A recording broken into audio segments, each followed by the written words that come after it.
संभल के खग्गूसराय में एक और कुआं मिला है।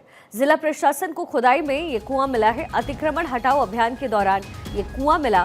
संभल में 19 और कुएं मौजूद हैं। प्रशासन की तरफ से ये दावा है। मस्जिद के बाहर बना चबूतरा तोड़ने पर ये कुआं मिला है। ये बड़ी जानकारी इस समय मिल रही है।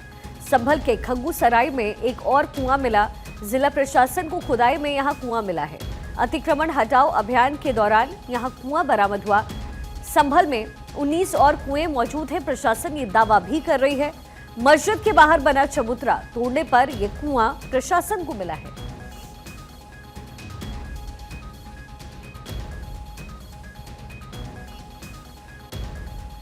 संभल से सद्दाम मेरे सहयोगी मेरे साथ इस समय कनेक्टेड हैं। सद्दाम, जहां इस समय जांच पड़ताल हो रही है, जिला प्रशासन कह रहा है कि और भी कुएं हैं, क्या कुछ हो रहा है, क्या अपडेट है अभी इस पूरे मामले में? जी, मैं आपको बताना चाहूंगा, जिस तरह से एक अतिक्रमण अभियान के दौरान एक मंदिर निकला और उसके सामने एक कुआं था जिस पर अतिक्रमण कर रखा था। अब एक खबर और आ रही है, पास ही की एक मस्जिद है, उसके बाहर भी एक कुआं था जिस पर ऊपर से स्लब डालकर उसको बंद कर दिया गया था। और प्रशासन की जैसे ही उस पर निगाह पड़ी है, फिलहाल उस कुएं को भी खोदने का कोशिश जारी है और उसकी भी गहराई नापी जाएगी। और साथ ही जो कि मस्जिद के बाहर है, तो वही मस्जिद पक्ष का कहना है कि ये हमारी मस्जिद की आरजी है और जब उस समय पर जब वुजू के लिए समरसेबल नहीं हुआ करते थे, तो इसी कुएं के पानी से वुजू किया जाता था, पर अब समरसेबल लग गए हैं तो इसीलिए उन्होंने इसको बंद कर दिया है। पर प्रशासन की कोशिशों के बाद इस कुएं को भी खोदा जा रहा है, क्योंकि प्रशासन की मंशा साफ है कि जितने भी संभल के अंदर कूप हैं उनको पुनर्स्थापित किया जाएगा और उनका सूचीबद्ध तरीके से उनका सर्वे कराया जाएगा।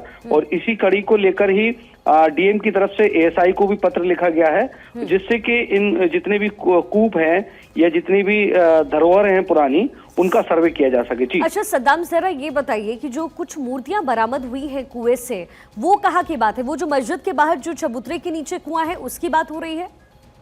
जी, जो 3 प्रतिमाएं बरामद हुई थी, जिसमें भगवान श्री गणेश की प्रतिमा बताई जा रही है, भगवान शिव और माँ लक्ष्मी की प्रतिमा बताई जा रही है, वो तीनों प्रतिमाएं खंडित थी।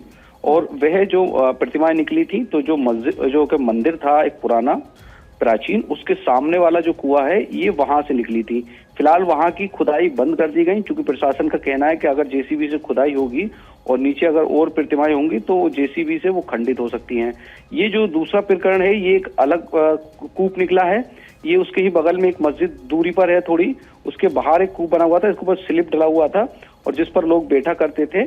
चूंकि दूर से नजर आया था तो कुआं था, पर जो कि मस्जिद की कमेटी की तरफ से उसको बंद कर दिया गया था, तो प्रशासन उसको भी खोदने का प्रयास कर रही है, उसको भी स्लिप को भी हटाया जा रहा है। चलिए ठीक है सद्दाम, बहुत बहुत शुक्रिया इस इन्फॉर्मेशन के लिए। आप लगातार नजर बनाकर रखिएगा। इसी बीच संभल मामले पर एडवोकेट विष्णु शंकर जैन की प्रतिक्रिया अब सामने आई।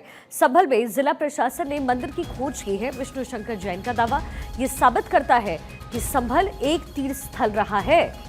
मंदिर के आसपास के क्षेत्र में कई कुएं पाए गए हैं। विष्णु शंकर जैन का ये बड़ा स्टेटमेंट। कि मैं आपको बताना चाहता हूं कि संभल में जो जिला प्रशासन है, उसने वहां पे एक मंदिर बरामद किया, मंदिर डिस्कवर किया जो 46 ईयर्स से बंद था। वहां पे हनुमान जी की और शिवलिंग वहां पे बरामद हुआ है। और साथ ही साथ उस मंदिर के सामने जो कुआं था, उस कुएं से गणेश जी की, माँ पार्वती की, साथ ही साथ जो माँ लक्ष्मी हैं, इनकी वहाँ पे मूर्तियाँ बरामद की गई हैं। ये सारी बातें ये साबित करता है कि जो हमारा प्राचीन नक्शा था, जो मैंने हमेशा बताया कि संभल एक तीर्थ क्षेत्र है, ये उस प्राचीन नक्शे को ये साबित करता है। ये नक्शा है जिससे साबित होता है कि वहाँ पे 68 कूप थे और वहाँ पे तीर्थ क्षेत्र था, वहाँ पे पूजा पाठ होती रहती थी। तो आज वहाँ पे जो पूरे परिधि में जो मंदिर मिल रहे हैं, जो कुएँ मिल रहे हैं, इससे ये प्राचीन नक्शा साबित होता है।